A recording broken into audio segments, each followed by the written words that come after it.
unfortunately my daffodils that I've planted specifically for cutting and arranging and selling haven't quite grown as well as I'd hoped, and they definitely haven't flowered yet. I'll just show you. And as you can see, I have some standard daffodils have coming up in my patch. I didn't plant them there, I really didn't. So the only thing I can think is that they were there before and I just never noticed them, or more than likely the pack that I bought from B&M's, it was the double daffodil mix, had some standard daffodil bulbs in it, and it seems like the kind of thing that would happen with a budget pack from B&M's, unfortunately.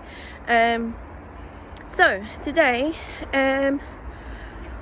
because I really want to get playing with flowers and I want to be able to see what I can create around this time of year, so for next year, if I'm selling or whatever's happening with my life at that point, I've got sort of a guide, like a framework to work from, like, oh, that's what I had at this time last year, so this is the kind of thing I can expect to grow this year. So I'm going to use some of my standard daffodils that I've got and some other standard daffodils that are flowering throughout the garden, and some other bits and pieces that I've got flowering in my garden or near my garden at this time of year, and I'm going to make a bouquet. So yeah, come along with me as I harvest and pull some things together and see what I can make.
Please ignore the unflattering lighting and all of the clutter behind me. But this is another video I'm working on. Basically, this shed is going to be my my flower workshop, so to speak. It's a 10-foot by 8-foot Kettering plastic shed. It was originally my photography studio space. Then it got converted into an emergency bedroom when my sibling had to come and stay during COVID, and then they got converted from that into an emergency storage room, and it had everything crammed in here. And now it's being converted into my flower workshop room. I've got not a bad setup. I've got a lovely desk. I'm doing a full video on it, so once it's all done I'll do a full tour, etc. But I've got a fridge here, an old fridge, and this for now will be my cooler.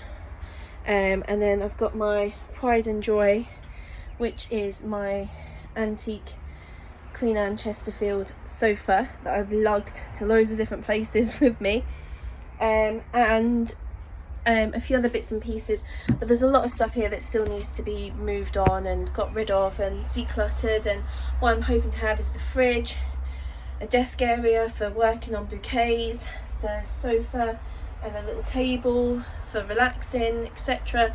And I'm hoping to put up alongside here some rails for drying flowers. But yeah, so I've got big plans for this space. But right now I'm going to put together this bouquet. So as you probably saw, I kept the daffodils separate, and you probably know that that's because daffodil sap is poisonous to other plants. So when it's originally cut, obviously it will leak out a lot of sap, so you put it in a separate container. When you have a bouquet and take it home and it has daffodils in it, you can you put it in a vase with everything else, but don't recut them, because that sap will leak out again and it will poison the plants. I try to do most of the prepping on my stems that need prepping before I put them in the bucket. So my hellebores, I cut the bottoms to help them absorb water, and a lot of my woody ones I do the same. Sometimes if I'm in a rush I don't have time, and so I'll do them as I go along arranging. So I'll talk you through each individual thing. So obviously it's early spring, not too many flowers about. First of all, these are my daffodils. Now usually you have a focal flower, then you have filler flowers, and then you have your foliage. I don't know, I think the daffodils would be classed as a focal flower, yeah, because this is going to be the puncher colour. So the daffodils will be the focal flower. I've got a few different varieties. Most of them are these standard daffodils. I've got one little multi-head. Now, if you're actually doing a bouquet for selling, you wouldn't want all your daffodils to be open. You wouldn't. You'd maybe have a couple, so that, you know, people can see, you know, that it's a daffodil and it's open. But in theory, like this one is actually probably, you couldn't really sell this. It's a bit too far gone. But you want the majority of them to be at cracking bud stage, which is where you just see a tiny bit of colour coming through. But I like to put in a few that are open, but for this bouquet I've just gone for ones that are open. And then I have got a wide variety of hellebores. I've got some really, I'm really lucky, I've got some really gorgeous hellebores in my garden. So daffodils, hellebores, now we're on to the foliage. Parsley. I have an amazing parsley plant, and I haven't really seen anyone use it. Maybe it's a bit wimpy. I haven't really tested it, I haven't really conditioned it. But I'm assuming it's probably the same as basil. You're going to want to give it a good soak overnight, and then hopefully it should look like this. This is curry plant. I'm sure it has another name, but I can't for the life of me think of it now for now. This one I don't see used too often, but I'm assuming it's one of those that is like people either love it or hate it because it smells of curry and it's strong. Like you don't even, like here I can smell curry and it's like away from my face. So unless you really like the smell of curry, you probably won't like them. And then I've got one branch of flowering forsythia. This one I didn't prep, so I'm just going to take everything off below a certain area, so about there. Might take that off, but I'll see how it sits in the bouquet. Next is rosemary. I love rosemary. My rosemary plant isn't actually, like, early spring probably isn't the best time for cutting and using rosemary, but there's still a few branches on there that are a bit interesting, and that's what I like about the rosemary, is it's a bit more twisty, and I love using twisty stems. I actually have a gorgeous corkscrew hazel that I bought specifically for bouquet making, but it's quite a new plant, so I don't really want to cut from it yet. I want it to get more established. Then a couple of little stems of miscanthus. The plant is really new, so these stems are actually really super flimsy. They're not the biggest. I'll put them in, but these probably wouldn't hold up well in a bouquet because they are a little bit on the weak side. And then this one, now this is actually my favourite foliage for early spring, and it's Tartarian honeysuckle. Now, I haven't prepped this, but I'll try and show you. Look how wimpy that is. I only cut it like, what, 5 minutes ago, and it went straight into water. However, this one does bounce back. So I'm just going to look for my scissors. So these ones I didn't prep. So while I'm waiting, I'm going to prep these quickly. And dunk them back in the bucket. But so I love Tartarian honeysuckle. It is amazing, and it's like, for me, for early spring, it's like a proper foliage, you know, when sometimes you can struggle to get something that, you know, is a substantial foliage at this time of year, and then give it a few weeks and there'll be Tartarian honeysuckle flowers. Now the only thing with Tartarian honeysuckle is it doesn't last very long. In general, it flowers and goes over quite quickly, so really you would struggle to get the Tartarian honeysuckle in a usable state any later than like early to mid summer.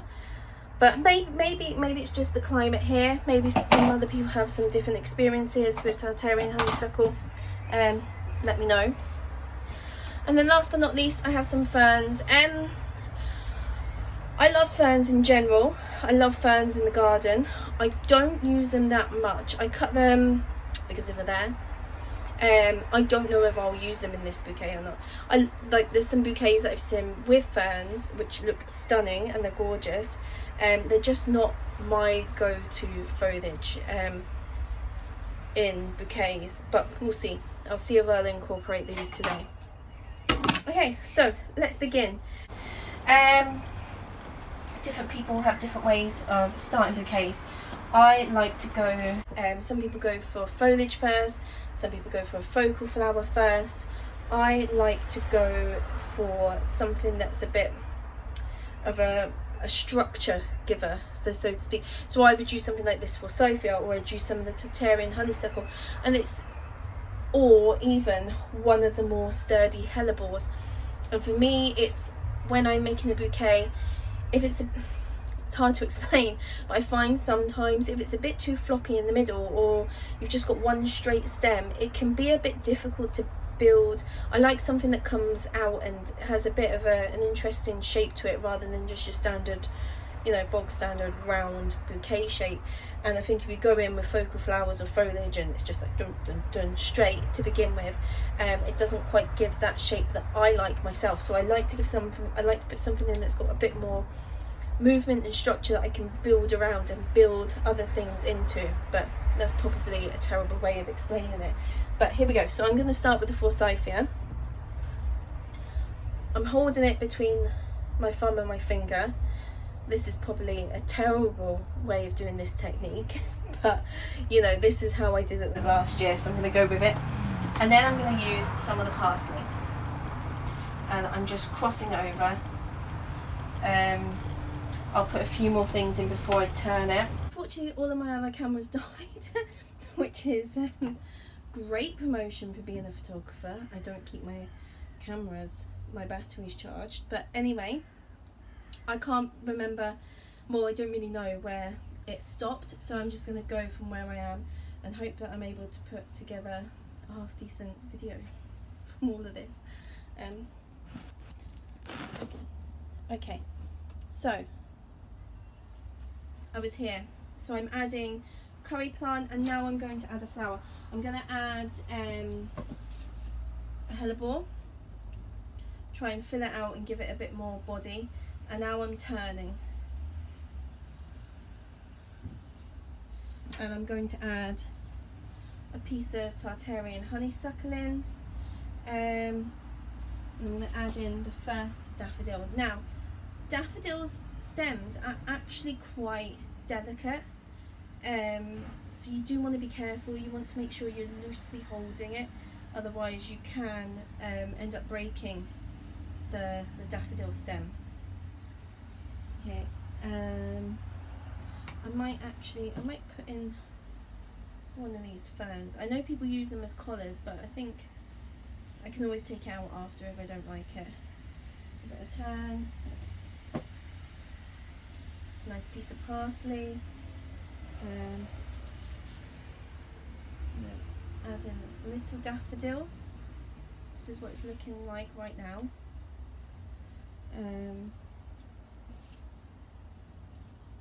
Another daffodil, another piece of Tartarian honeysuckle, and so you're crossing over. So I'm holding it like this, and you're taking it like that at an angle, and I'm slipping it into the thumb. So this is how I do it. I slip it into the thumb and then under the finger, and it's kind of that motion. So you're angling it, slipping it under the thumb, under the finger, and then kind of playing with it like that, positioning it where you want. Another piece of curry. Turn it. I think I might put this fern in.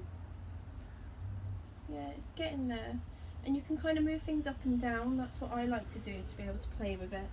Piece of parsley. I'm going to put in this piece of rosemary. And a daffodil.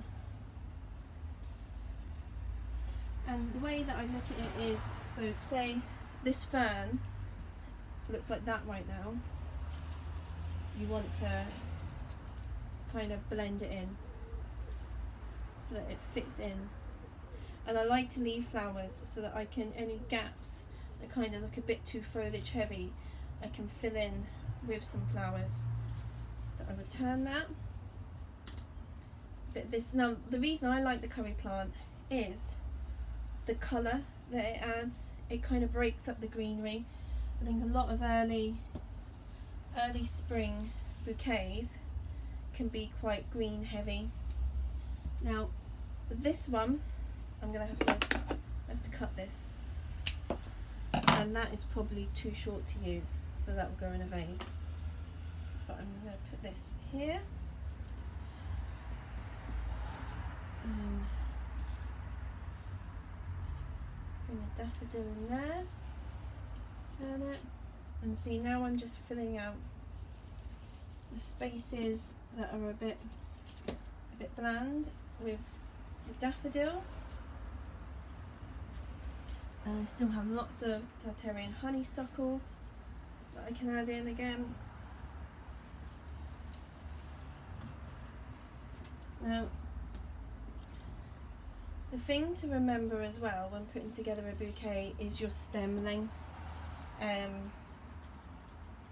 Basically your bouquet is going to be as short as your shortest stem, basically. So I have this, which is quite short, and I can, if I can find a spot, so say there, and that's So you can see the stem length there is fine, because actually my shortest stem is in here. That's my forsythia, so everything's going to have to be cut to that. And then I finish off by just weaving these little miscanthus grasses in. Oh, actually no, that's not finishing it off, because I want to use all of this lovely Tartarian honeysuckle, and I still have some left. 2 pieces left, and I'm just going to pop them in like so. Now, that is my early spring bouquet. Now the fact is, I've got a lot of daffodils, and I could make this really daffodil heavy. I could make it like you know, I could use the ferns differently. I could use, you know, I could make it in more of a traditional shape. But the fact is, this is my style, and I think that's the thing with growing flowers and arranging flowers, is that it's the creativity in it.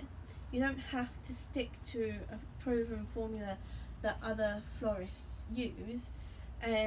You want to put your own spin on things. Like Serena from You Can't Eat the Grass, oh my gosh, I love her bouquets, because when you look at them, you can tell that they're hers, that's her creativity and her mind is in that bouquet.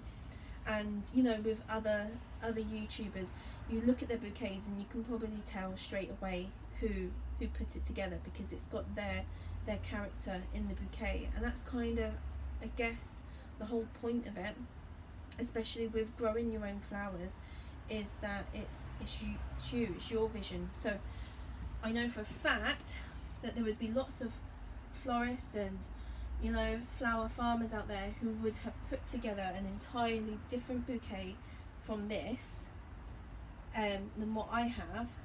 But this is me, this is what I like to do. And so if people were buying my bouquets ever in the future, they would know, oh yeah, this is the type of thing we're going to get from Nicole. Now, stem wise, so there are 1, 2, 3, 4, 5, 6, 7, 8, 9. There were 9 daffodils in there, and 1, 2, 3, 4, 5 stems of hellebores. So this is not a cheap bouquet if it was being sold and marketed.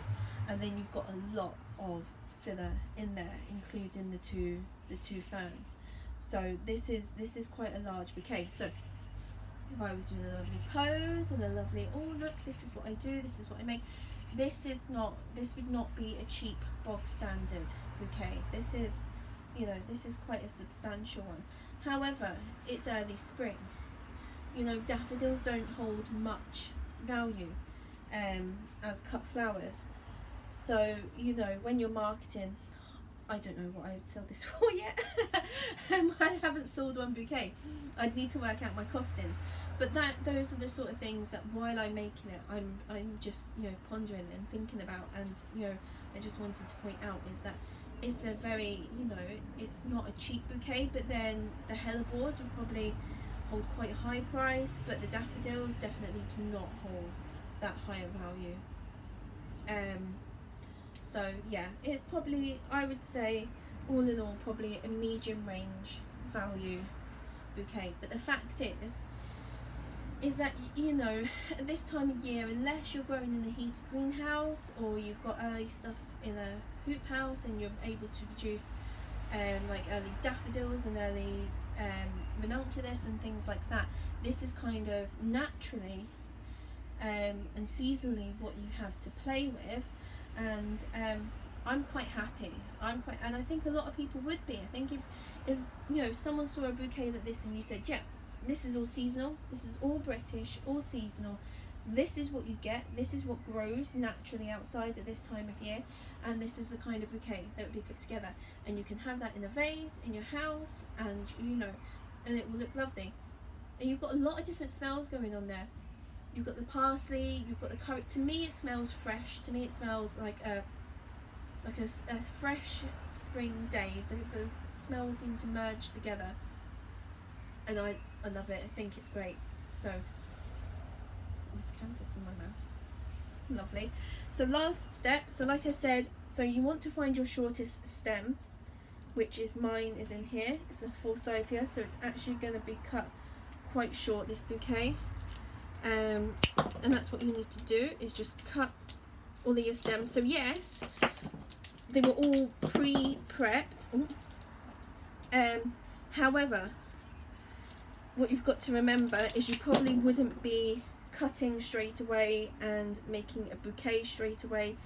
You would be conditioning the flowers. Now, as I said, you've got the daffodils in here, which you don't really want to put in a vase of water along with the other ones, because they can they're poisonous. So in theory, what I would do with daffodils is I would pre-cut them. So I would find my shortest stem first, and at the very least I would cut all my daffodils a little vary in size, because I don't like to just put everything in at the same level.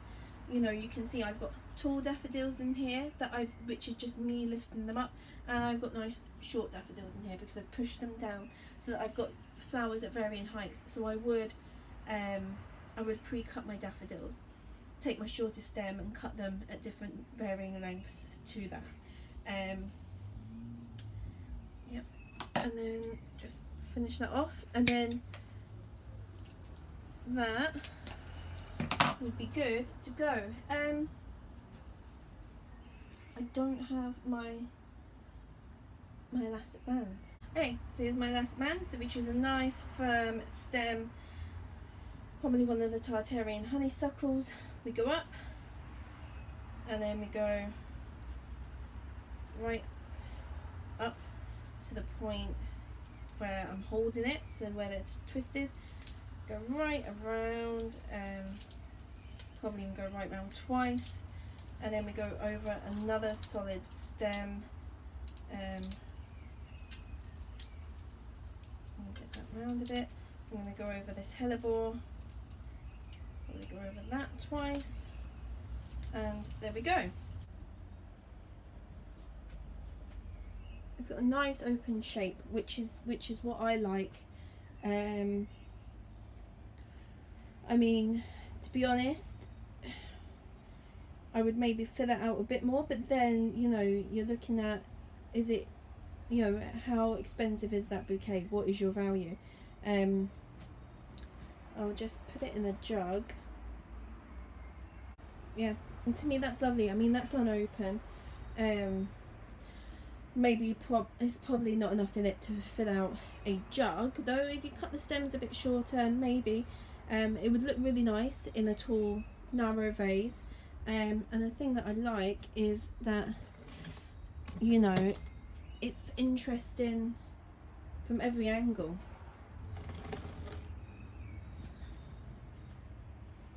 So yeah, there we go. So like I said, I was actually hoping to have made a video with my flowers that I'm planning on actually selling, or my like I said, my plan was to do, my first bouquet flowers would be making the bouquet that would be like a celebrational seasonal bouquet, something really nice that I would maybe, you know, photograph, etc., so that I can market next year, or this is the sort of thing that I can produce. And while the rest of it is that, the daffodils aren't that. I planted no single varieties of daffodils, so this isn't quite what I was hoping to produce. I was hoping to produce something with a few more double, and they would all be doubles. They're all everything that I planted apart from the precious and the the small double-headed, but the white ones that I can't think of the name of for now. But the rest were all double varieties, or really interesting varieties, like the names, the dyslexia, but the one with the green centre. So you know, they weren't just white or yellow, you know, like I have here. They were really interesting and varied.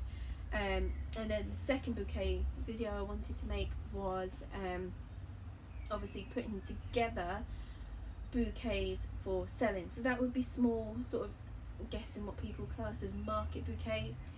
So I watch a lot of the American videos, and it was like $20, which here is about £14. So I wanted to make about £10 to £14 value bouquets with my specialty daffodils and some foliage. I wouldn't include hellebores in the market. Oh, maybe I would, but I mean, you know, like, it looks like I've got a lot here, but I mean, overall, from what I'm growing with my hellebores, this would kind of be it for the season. I would maybe get I'd maybe get a couple more stems off of each plant, maybe one stem off of each plant. So obviously, I was saying I'd put together a bouquet like this with more daffodils, less hellebores. So maybe, you know, I'd get about 5 or 6, maybe a bit more, maybe let's say 10. I'd probably get 10 bouquets with the hellebores in it at this time of the season. So they wouldn't be included in the market bouquets. They'd be included in something a bit more, you know, a bit more fancy and a bit more expensive than that. So yeah, so it would probably, the market bouquets are probably going to be, you know, daffodils, probably parsley, because I've got tons of it and it's cheap and it's easy to grow, and probably Tartarian honeysuckle, I've got a ton of that as well. And that would probably, that'd probably make up the cheaper market bouquets. I'd have a look around and see if there were any other filler flowers that I could use, but as it stands, yeah. So anyway, this is me just rambling on now, because I'm kind of, you know, thinking things through as I make these videos, and probably half of what I said hasn't made any sense. So to summarise, this is my first bouquet. I will take pictures of this as an example for next year of what I can produce at this time. However, I would hope there would be less hellebores and more interest in daffodils, and probably a bit more daffodil heavy than what this is. I'm still waiting on my daffodils, so let's see. I might make another celebratory bouquet, but I don't want to cut too many hellebores. And without the hellebores, you can see at this time of year, is going to be very, very simple. So the next one I make might just be the market bouquet ones, with some foliage and some daffodils, but we'll need to wait and see if any of the daffodils even flower. Any other ones that I've planted, we'll see. I mean, some of them are budding up. I think some of them are going to be stumpy this year, which is a shame, but hey ho, that's how it goes. Anyway, thanks for watching.